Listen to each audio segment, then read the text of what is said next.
Sumuko po sa NBI ang negosyanteng si Ferdinand Guerrero, ang natitirang akusado sa kasong serious illegal detention for ransom ni Vong Navarro.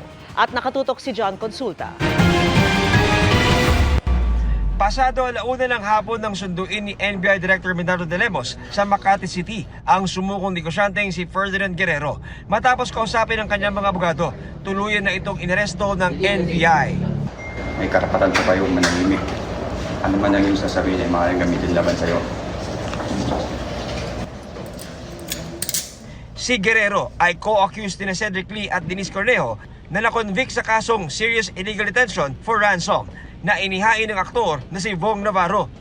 Ayon kay Guerrero, minabuti niyang sumuko habang inaapila ang kanyang kaso. I've surrendered everything to the Lord, God is sovereign, God is in total control. We will elevate this case at lalabanan namin on appeal. And we are confident in our justice system na mabibigyan ng patas na laban si Ferdinand Guerrero.